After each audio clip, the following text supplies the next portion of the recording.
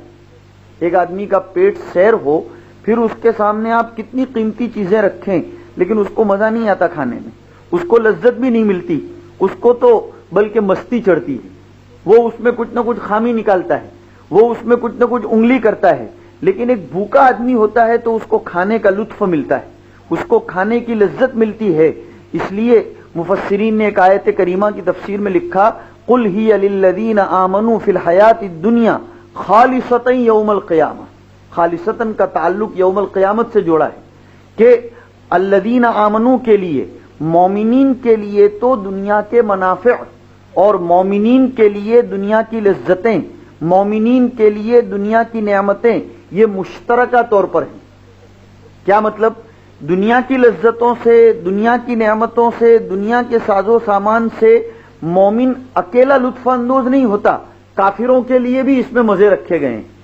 لیکن آخرت کے اندر ہی خالصۃ یوم القیامہ, قیامت کے دن اور آخرت کے اندر یہ چیزوں کی لذت اور یہ چیزوں کے فائدے صرف اور صرف مومنین کے لیے ہوں گے. وَكَانَ بِالْمُؤْمِنِينَ رَحِيمًا. رحمان اور رحیم کے درمیان کا فرق ہمارے علماء نے یہی ذکر کیا کہ رحمان یہ دنیا میں بھی اور آخرت میں بھی, رحمان یہ کافروں کے لیے بھی اور مومنین کے لیے بھی, لیکن آخرت میں اللہ کی صفت رحمت صرف اور صرف مومنین کے لیے ہوگی. وَكَانَ بِالْمُؤْمِنِينَ رَحِيمًا. تو دنیا یہ مومن کے لیے جیل خانہ ہے, قید خانہ ہے. اور جیسے جیل میں رہنے والے آدمی کو تکلیفوں کا مقابلہ کرنا پڑتا ہے, مصیبتوں سے گزرنا پڑتا ہے, ویسے مومن پر بھی دنیا میں حالات آتے ہیں, اس کی مرضی کے خلاف, اس کی طبیعت کے خلاف اس کے اوپر حالات آتے ہیں. اور جنت الکافر, کافر کے لیے تو دنیا بہرحال پارک ہے. پارک میں آدمی آزاد زندگی گزارتا ہے. پارک میں کوئی کسی کو کچھ کہنے والا نہیں, کوئی کسی کو کچھ دیکھنے والا نہیں, کوئی دیکھے بھی تو اس کی کوئی پکڑ نہیں کرتا, بھائی یہ تو پارک ہے, یہ تفریح گاہ ہے. تفریح گاہ کا مطلب یہ ہوتا ہے کہ آدمی آرام اور اطمینان کے ساتھ, آزادی کے ساتھ زندگی گزارے, اور جیل میں یہ بات نہیں ہوتی. قرآن مجید نے جناب نبی کریم صلی اللہ تعالی علیہ وسلم نے یہ جو باتیں ارشاد فرمائی وہ قرآن ہی کی آیات کی تفسیر ہیں. اس لیے ہم گزشتہ کل ایک آیت کریمہ پڑھ چکے, سن چکے تراویح میں کہ قل لا يستوي الخبيث والطيب ولو اعجبك كثرة الخبيث. مومن کو ایک پیغام دیا گیا ہے حضور کے واسطے سے کہ آپ یہ کہہ دیجئے کہ ناپاک اور پاک, حلال اور حرام مال یہ دونوں برابر نہیں ہو سکتے. حلال مال اور حرام مال یہ دونوں برابر نہیں ہو سکتے. آگے کتنی اچھی ہماری تربیت فرمائی کہ وَلَوْ أَعْجَبَكَ كَثْرَةُ الْخَبِيثِ.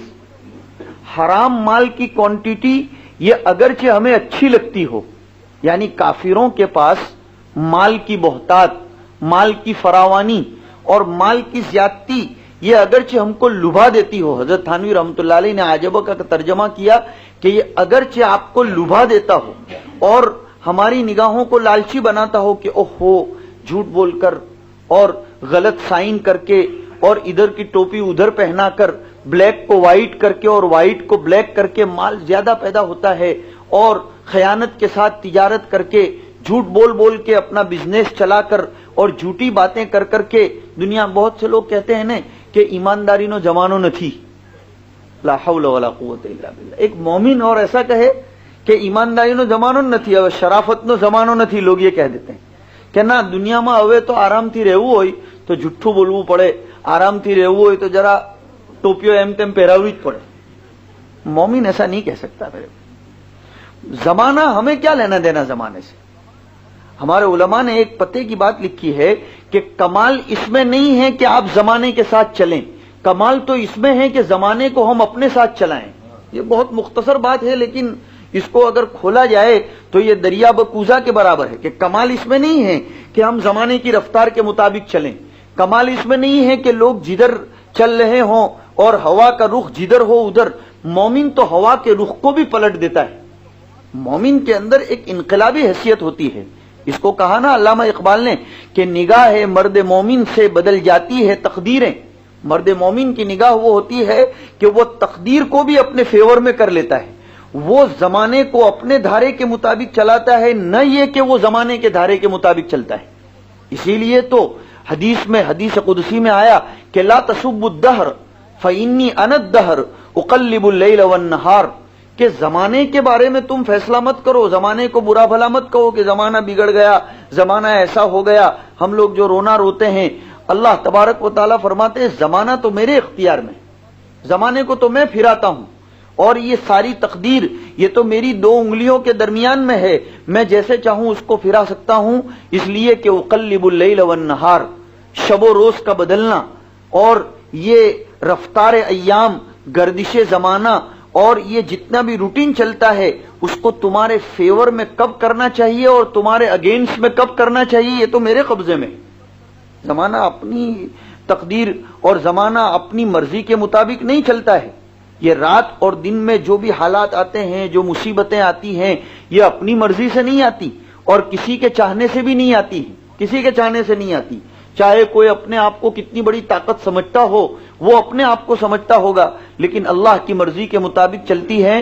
تو یہ زمانے کے اندر مومن کو زمانہ اپنے تابع میں کرنا چاہیے، نہ یہ کہ وہ زمانے کے تابع ہو کر چلے. طبیعت کو شریعت کے تابع بنا کر، نہ کہ شریعت کو اپنے تابع بنا کر انسان زندگی گزارے. تو اس کو کہا گیا وَلَوْ أَعْجَبَكَ كَثْرَةُ الْخَبِيثِ، کہ دنیا میں مال حرام کی کثرت یہ تم کو لبھائے گی کہ دیکھو وہ جھوٹ بولتا ہے، وہ غلط باتیں کرتا ہے، وہ ادھر کی ادھر کرتا ہے. تو وہ تو ابھی جیسے بہت سے لوگ کہتے ہیں کہ ہم لوگ 50 سال سے بریٹن میں رہتے ہیں لیکن ہم اتنا پیسہ نہیں کما سکے جتنے کچھ لوگ 10 سال میں کما گئے. لوگوں میں یہ بھی ایک چرچا چلتا ہے کہ بھئی فلاں آدمی 5 سال سے آیا ہے لیکن کتنا پیسہ اس نے بنا لیا، اور ہم 50 سال سے ہیں ہم نے تو اتنے پیسے ہی نہیں بنائے. قرآن نے صاحب کہا وَلَوْ أَعْجَبَكَ كَثْرَةُ الْخَبِيثِ. اور ایک جگہ قرآن مجید ایک معیار بتاتا ہے. ہماری پوری تربیت کی ہے کتاب اور سنت نے. سورہ توبہ میں 2 جگہ پر ایک ہی قسم کا مضمون ارشاد فرمایا گیا، فَلَا تُعْجِبْكَ أَمْوَالُهُمْ وَلَا أَوْلَادُهُمْ. کافروں، خدا کے نافرمانوں، اللہ سے بغاوت کرنے والے، خدا کے احکام کو توڑنے والے لوگوں کی مال اور اولاد اگر زیادہ ہو جائے تو تمہیں ان کی طرف للچائی ہوئی نگاہوں سے دیکھنے کی ضرورت نہیں ہے. کیوں؟ مال و دولت کی کثرت ہمیشہ کوئی اللہ کی نعمت کے نتیجے میں نہیں ہوتی، بلکہ کبھی کبھی تو مال و دولت کی کثرت انسان کو غفلت میں مبتلا کرنے کے لیے بھی ہوتی ہے. الہاکم التکاثر حتی زرتم المقابر. مال و دولت کی کثرت نے تم کو غفلت میں ڈال دیا، لہو و لعب کی زندگی میں ڈال دیا، یہاں تک کہ آدمی قبرستان میں جاتا ہے وہاں بھی وہ اسی کی شکایت. آج کل ہم نے دیکھا ہوگا کہ قبرستانوں میں بھی لوگ جنازہ پڑا ہے، قبر کھودی جا رہی ہے اور وہاں કેવો છે તારો ધંધો, દુકાનની કેવી હાલત છે, કેટલા પૈસા કમાયો, حتی زرتم المقابر. قرآن نے پہلے سے حالت تو یہ آتی ہے کہ قبرستان میں جا کر حضرت عثمان رضی اللہ تعالیٰ عنہ تو تجہیز و تکفین کے انتظار میں جب بیٹھتے تھے اتنے روتے تھے کہ آپ کی داڑھی مبارک کے بال تر ہو جاتے تھے. اور قبرستان میں صاحب مشکات نے ایک روایت نقل فرمائی ہے کہ کسی صاحب کی تدفین کے لیے صحابہ کرام تشریف لے گئے. حضرت ابو بکر ایسے گمسم ہو گئے تھے کہ حضرت عمر نے سلام فرمایا تو سلام کا جواب بھی نہیں دیا. اب ادھر حضرت عمر نے آ کر حضور کو شکایت کر دی کہ یہ حضرت ابو بکر، میں نے ان کو سلام کیا تو سلام کا جواب بھی نہیں دیا. حضرت ابو بکر سے جب تحقیق کی گئی تو فرمایا مجھے معلوم ہی نہیں ہے کہ مجھے کسی نے سلام کیا. قبرستان میں جا کر ان کی حالت تو یہ ہوتی تھی. اور حضور نے ایک روایت میں یہ ارشاد فرمایا کہ میں نے پہلے تم کو قبرستان جانے سے منع کیا تھا، انی نہیتکم عن زیارت القبور. میں نے پہلے اس لیے منع کیا تھا، شریعت میں پہلے منع تھا اس لیے تاکہ لوگ کہیں اپنے صبر کو ضبط میں نہ لا سکیں اور کہیں وہ وہاں برداشت نہ کر سکیں، واویلا مچائیں. زمانے جاہلیت کے قریب وہ زمانہ تھا تو پھر لیس منا من ضرب الخدود ولا شق الجیوب، لوگ اپنے گریبانوں کو چاک کرتے تھے اور واویلا مچاتے تھے، نوحہ خانی کرتے تھے اور لوگ کہیں صبر کے دامن کو ہاتھ سے چھوڑ نہ دیں. اس لیے حضور نے شروع میں منع فرمایا تھا کہ بھئی قبرستانوں میں مت جایا کرو. لیکن بعد میں حضور نے فوراً فرمایا کہ الا فزور القبور فانھا تذکرکم بالموت. قبرستان جایا کرو اس لیے کہ قبرستان جانا یہ تمہیں قبر یاد دلائے گا، تمہیں موت یاد دلائے گا. مومن کو میں نے دیکھا، میں ایک دفعہ نرولی گیا تھا، سورت ضلع میں ایک گاؤں ہے ترکیسر کے قریب نرولی.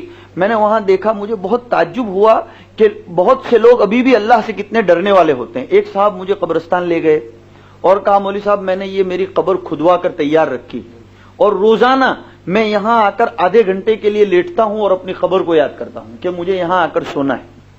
وہ صاحب ابھی حیات ہیں، زندہ ہیں، لیکن انہوں نے مجھے بتایا اور انہوں نے پھر مجھے یہ بھی کہا تھا کہ میں آپ کے سامنے اپنی بزرگی بتانے کے لیے نہیں کہتا اور اس لیے نہیں کہتا کہ آپ مجھے کوئی بڑا مانیں اور میرے زہد و قناعت کے آپ قائل ہو جائیں، لیکن میں یہ بتانا چاہتا ہوں کہ آپ کو بھی اس سے کچھ سبق ملے اور دنیا والوں کو بھی یہ پیغام دینا چاہیے. انہوں نے اپنی قبر کھدوا کر تیار رکھی ہے، روزانہ آدھا گھنٹہ وہ وہاں جا کر، وہ عام قسم کا آدمی ہے، عام قسم کا، لیکن اللہ کا خوف جب کسی کے قلب میں گھر کر جاتا ہے تو پھر، اور انہوں نے کہا رات میں بھی میں اپنے گھر کی لائٹ کو بجھا کر اپنے بستر پر یہی تصور کرتا ہوں.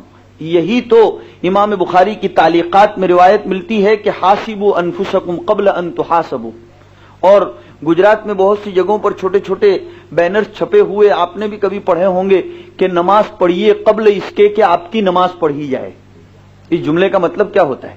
نماز پڑھیے قبل اس کے کہ آپ کی نماز پڑھی جائے، یعنی آدمی اپنی زندگی کو بنا لے اس سے پہلے کہ ہمارے سامنے بھی کوئی جنازے کی نماز پڑھنے والا، ہم جنازے کی شکل میں لیٹے ہوئے ہوں اور لوگ ہماری نماز پڑھیں. ہم لوگوں کو اپنے کندھوں پر اٹھائیں اس سے پہلے کہ کوئی ہم کو اپنے کندھے پر اٹھانے والا بنے. اس لیے موت کو یاد کرنا چاہیے میرے بھائیوں. یہ دنیا کیا حیثیت رکھتی ہے؟ اللہ تعالیٰ فرماتے ہیں کہ یہ مال اور دولت کی زیادتی یہ تو انما یرید اللہ لیعذبہم بہا فی الحیات الدنیا. اللہ تعالیٰ یہ چاہتے ہیں کہ مال و دولت کی زیادتی کے ذریعے دنیا کی زندگی میں ان کو عذاب میں مبتلا کریں. کیا مطلب؟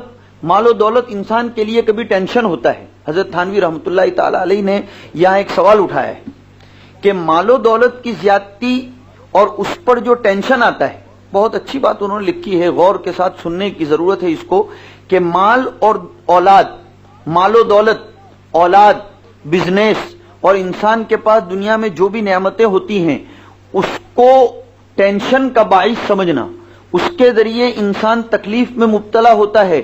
تو یہ تو کافروں کے لیے بھی ٹینشن ہوتا ہے، مومنوں کے لیے بھی ٹینشن ہوتا ہے. مومن کو بھی اولاد کا ٹینشن نہیں ہوتا ہے، مال کی اور دولت کی فکر ہوتی ہے.